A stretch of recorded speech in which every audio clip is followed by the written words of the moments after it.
Man, we moving timeshares like Silverleaf and shit. Man, we full of that AI over here, man.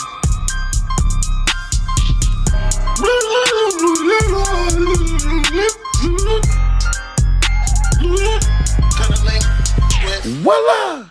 It's your brother John Mack, aka Mindbender, here at Metro 360 News, giving y'all the blues like always, but keeping you wide awake, entertained, and never making any mistakes towards my forthcoming dominance. I know the numbers don't really show that right now, but every single day I get 1 to 2 to 3 subscribers, and I want to tell everybody out there I'm very thankful for the 1 to 2 to 3 subscribers I'm gaining every day, working hard, keeping y'all very entertained, but at the same time educated. You know what I mean? So let's jump into it. The Notorious B.I.G. I'm going to show you how many inconsistencies the news reported with this case during the time of the case. And basically, everybody was in on the take if you really pay attention to body language, answers given, and the remorse is almost at a -3 level. Frigid. 1997, Los Angeles. Rap superstar Notorious B.I.G., real name Christopher Wallace, and his label boss Sean Puffy Combs are in town to shoot a video for Biggie's new album, Life After Death. That evening, they attend a Soul Train Awards after-party sponsored by Vibe magazine. First of all, pump the motherfucking brakes. If anybody didn't tell you, I thought I told you. Everybody and their mama warned Biggie, why go to the West Coast so soon after the death of Tupac? Probably not the place to go, probably not the place to be. But on top of going to the West Coast, jumping on the radio, talking reckless as fuck earlier that day, as if the whole entire city didn't hear you, you show up to a party thrown by Tupac's fiance. Strange. We decided to go out to the party because we were trying to be out and being seen, and a lot of people were coming and giving us positive greetings. We were just partying and just having fun. Pump the motherfucking brakes, crunch tater feet. Hold up. Look. First of all, it was reported by several people, including the pig Gene Deal, that Puffy had to coax Biggie into going to the Vibe party. So no, they weren't just at the Vibe party hanging out and having fun. Biggie couldn't even walk due to a car accident from a few weeks earlier where he had a broken leg. That's why he had the cane in his hand. You know what I mean? So no, he wasn't partying and just having fun. If you look at all the pictures of Biggie, he looks very serious and everything. And you know, he was supposed to be in London that evening. He decided to stay. Puffy begged him to stay to go to the Vibe party instead of going to London, which he was on the first flight, first thing out in the morning to London, but he never made it. So don't say y'all just at the party, hanging out, having fun. No, y'all wasn't just hanging out at the party, having fun. Y'all coaxed Biggie into going to a party he didn't even want to go to. That was that phone call. Yeah. On the beginning of the song. That's right. He was like, whoa, Gary. Puff asked for the bottles. Said, how many bottles you got? Yo, bring me all the bottles you got. So he basically bought out the bar. The place was so full of smoke by midnight, the fire marshal said, we're going to have to shut this down. They was ordering everybody to leave, but we had a whole entourage of people with us. We was going to go to another club. A whole entourage of people with us. Lil C's, are you on the take, man? I don't trust Lil C's, man. Lil C's is a motherfucking weirdo. He was one of them niggas that jumped out the car and ran and left the car doors open like goddamn Ferrari doors when Big got peeled. You know what I'm saying? Sitting directly behind Big, didn't get grazed with a fucking bullet. Yeah. We got into the cars. My car was in front. Biggie was in the vehicle behind. Niggas slow the motherfucking roll down. Now, I'm not for sure if they say this later on in the video or not. I think they do. But that's not how they describe it when it first happens. You know what I'm saying? Because they got a lizard motherfucking tongue. Puffy, you got a lizard tongue on this. Man, you should have just shut up and stayed quiet like you've been staying quiet and shut it up. But, you know what I'm saying? You was scared like a little puppy in the beginning. You know what I'm saying? And you started telling little bits of foolish information on your fucking self. You big dummy. You see, they jumped in a vehicle and sped off across the street on Big. You know what I'm saying? Big got clapped. He was in the second vehicle. But what about the pigs, Paul Orford and Reggie Blaylock that was behind Big? Why are you omitting that information, you piece of motherfucking shiznilliot? Both vehicles proceed to the intersection of Fairfax and Wilshire. As the traffic signal turns red, Puffy Suburban runs the light. Man, I ain't even had to punt the brakes. They punt the brakes for me on this one. Let's peep the game. Peep how do-low these niggas are. If you notice, Pac and Suge got caught up in the same exact do-low. You know, that was orchestrated. Because it's impossible, right? So you got Big in the middle. You got the car in front, and you got the car behind them. The car behind them, make sure they can't back up and go across the street. The red light in front of them ensures that if they run out in the middle of the street, they get ramsacked by oncoming traffic coming from the left side. You know what I'm saying? So really it left them in a position. That's why Puffy hurried up and skirted off right as the light turned red. The driver in Puff's truck knew exactly what the fuck he was doing. And the two pigs behind Big set Big up because they was in on the take. If David Mack and Rafael Perez then was at the goddamn Peterson and the two niggas behind them was off-duty Inglewood police officers, that's called a take, motherfucker. Big got set up from the word go. Are you sure you're going to be at the party, Big? You sure you're going to be at the party, right? You going to the next party, right? Come on, man. I know you're going to the next party, right? Come on, man. Because, see, Big would have went back to his hotel room. They would have went the other way. But he wanted to ensure that he was going to be right there at that light. There was no intent to kill no goddamn Puffy. He set Big up. And for the life of me, Big was not in the front seat of no fucking car. He was in the back seat of Puff's car. Man, I don't give a fuck what nobody say, man. But let's just stick with the scenario that they talking about here. Still, all in all, Big was set the fuck up. Big was set up. I don't know who made the motherfucking final decision, snap their fingers, a whole lot of insurance money. Big already signed his goddamn life and his damn publishing away. What they need Big for? Big was in the way. These dudes, you know how big they would have been if they would have lived? While Big stops, a black Chevy Impala creeps up, inches away from Big. I was behind Big in the passenger seat talking to some females on the sidewalk. And maybe like a second later, this Impala pulled up. I was in the car with Puff. We heard something go, pop, pop, pop, pop, pop. Gene Deal, you's a motherfucking liar, and you was sent here to protect Puff and protect Wolf, nigga. Don't be lying, nigga. How did you, nigga, skirt off across the street, right? And y'all, in a minute, I'm gonna play how loud the noise was outside that day, okay? The noise was ridiculous. How did y'all know? See, Gene Deal, you said you was in a truck with 5 niggas, right?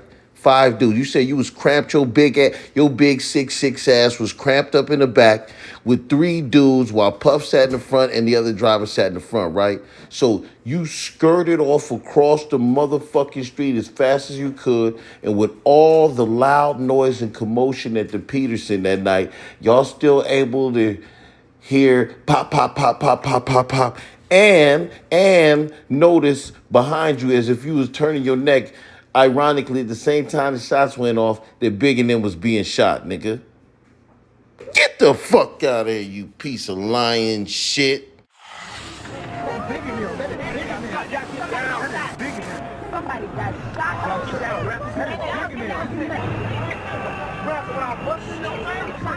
So she can see. No, Biggie got shot. Oh, Lord, fuck shit. Oh, they kicking. Oh, somebody got shot. Show me. Yeah, that was five shots fired. Oh, look at that wreck. Y'all, crank up the car, please. I'm ready to go. We have to get out. Security. I wonder why they was running.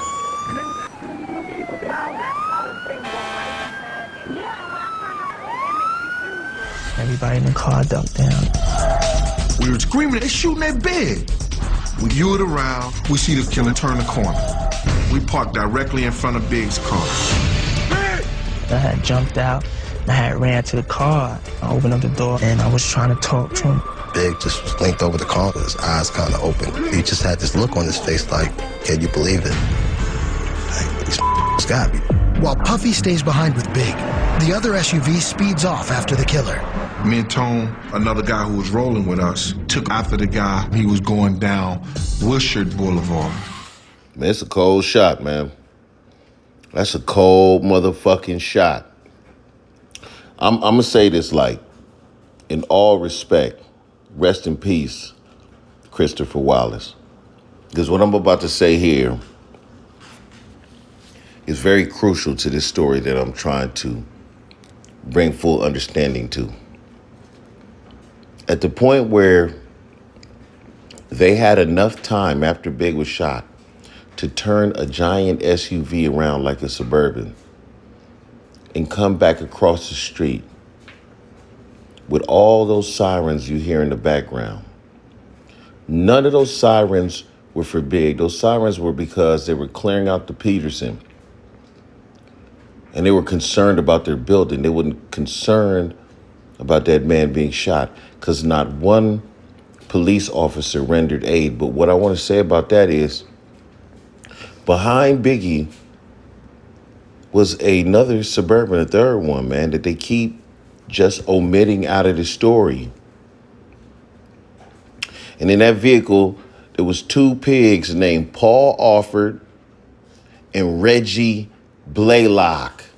I'm going to say it over and over and over and over and over again because everybody in this story between Pac and Big that's involved is cops. Reggie Blaylock and Paul Alford.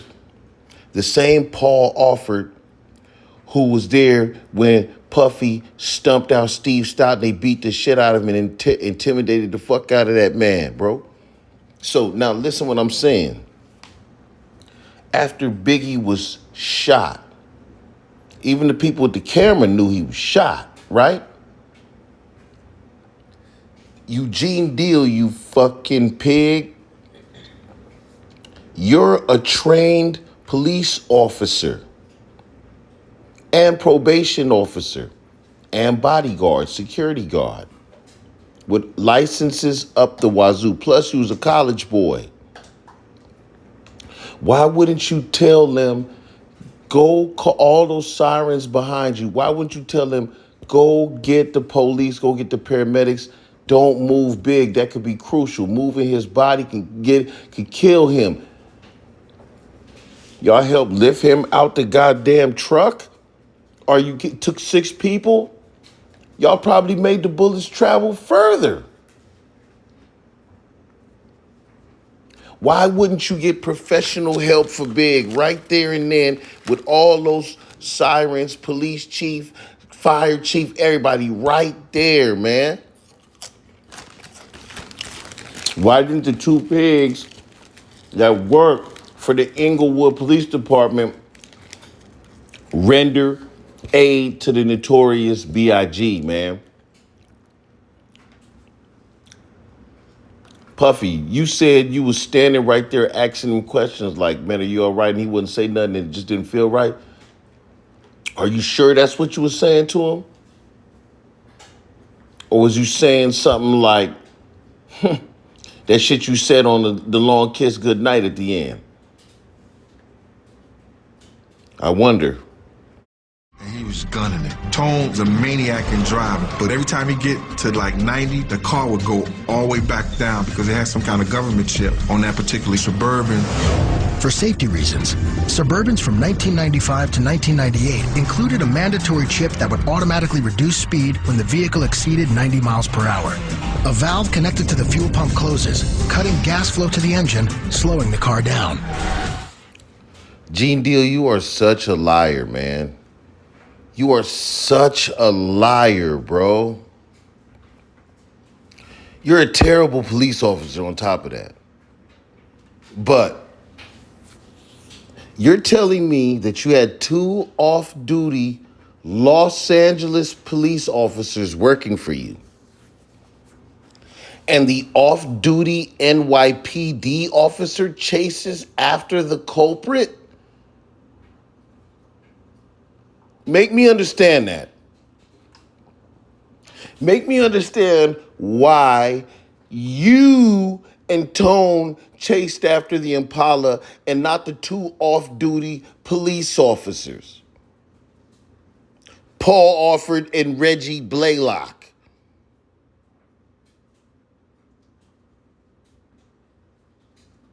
Think about that, man. That doesn't make any fucking sense. And the whole time, y'all decide to go on a high-speed chase in the middle of LA, allegedly. You liars. Big is sitting there dying. And the other pigs are doing nothing about it.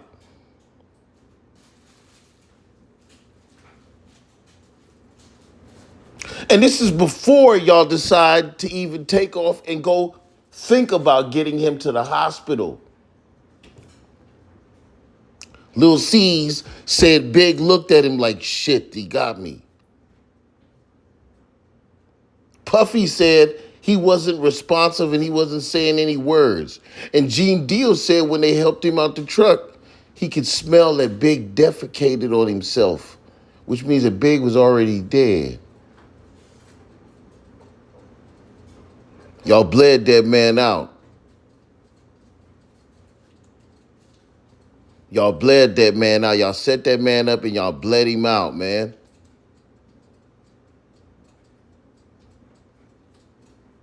That's a cold motherfucking shot. So Christopher Wallace Jr.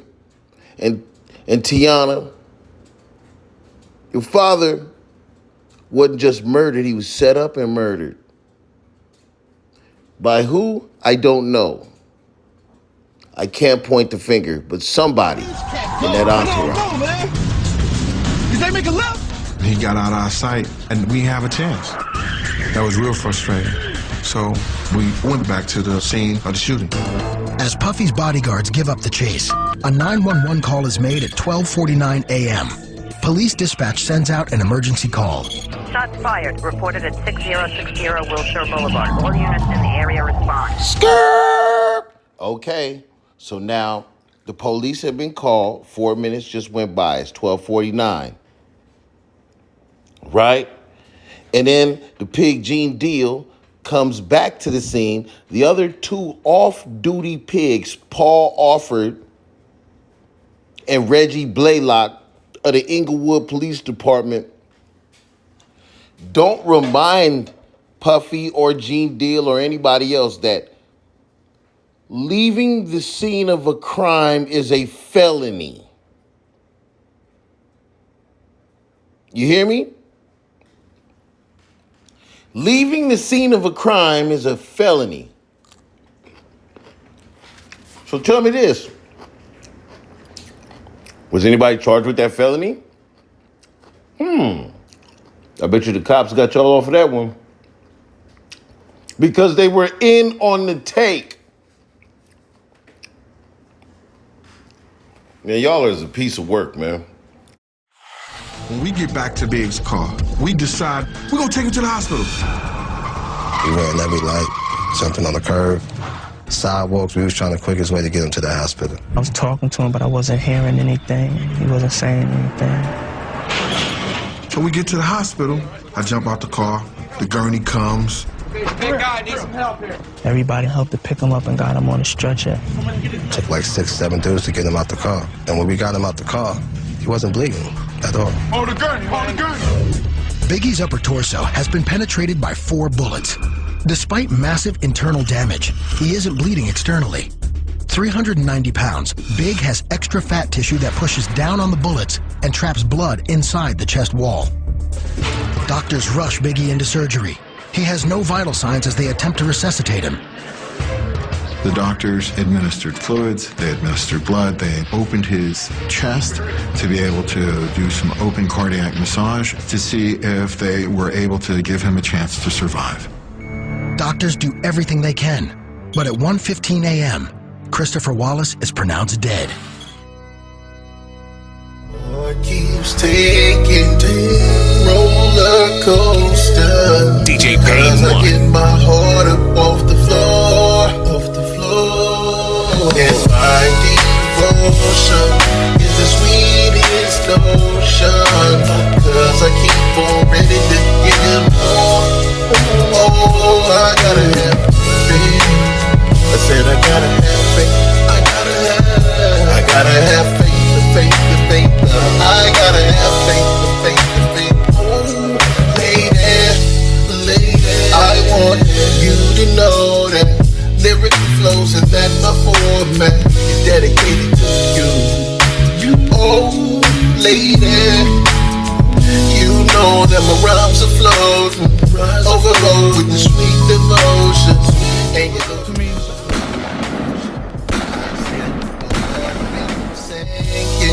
because I know that you don't want to fall in love no more. And I keep seeing all that sweetest notion that I give to you, James Bond, just like Roger Moore. I gotta have. Carson alleges that Wallace's murder was revenge for the earlier murder of fellow rapper Tupac Shakur, who was signed to Suge Knight's Death Row Records. He further alleges LAPD police officer David Mack and others helped facilitate and cover up the crime. Carson states that the original target was not Christopher Wallace, but in fact record producer Sean Puffy Combs.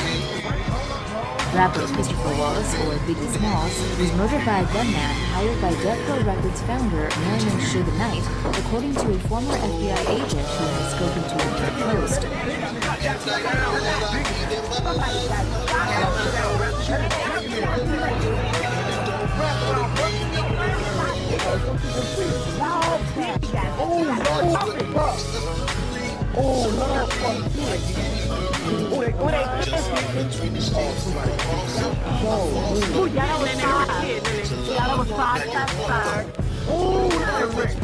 Y'all bring up the car, please. I'm ready to go.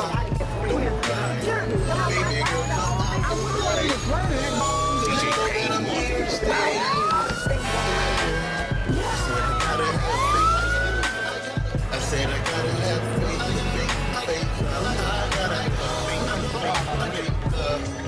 faith, faith. Like Biggie had faith, like Biggie had faith. Carson states that the original target was not Christopher Wallace, but in fact record producer Sean Puffy Combs. Rapper Christopher Wallace, or Biggie Smalls, was murdered by a gunman hired by Death Row Records founder Marion Suge Knight, according to a former FBI agent who has spoken to him.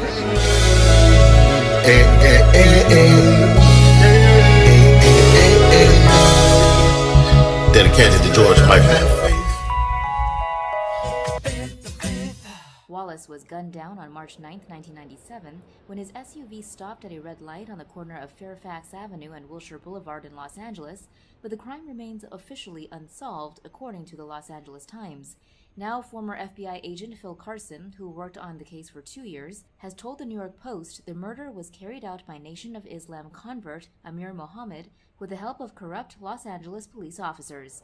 Carson alleges that Wallace's murder was revenge for the earlier murder of fellow rapper Tupac Shakur, who was signed to Suge Knight's Death Row Records. He further alleges LAPD police officer David Mack and others helped facilitate and cover up the crime. Carson states that the original target was not Christopher Wallace, but in fact record producer Sean Puffy Combs, who was in the vehicle ahead of Biggie's SUV on the night of the murder.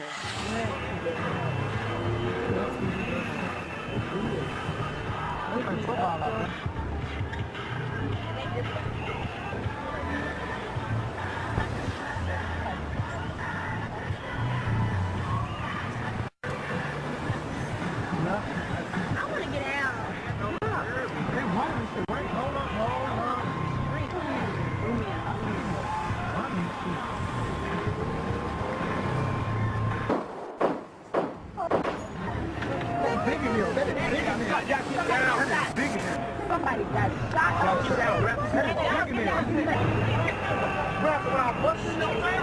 Oh, so she can see. Lord, Biggie got shot. Oh, Lord, for shit. Oh, they can kicking. Oh, somebody got shot. Sure. Yeah, that was 5 shots fired. Oh, look at that wreck. Y'all, crank up the car, please. I'm ready to go. We got to get out. Security. I wonder why they was running. Yeah.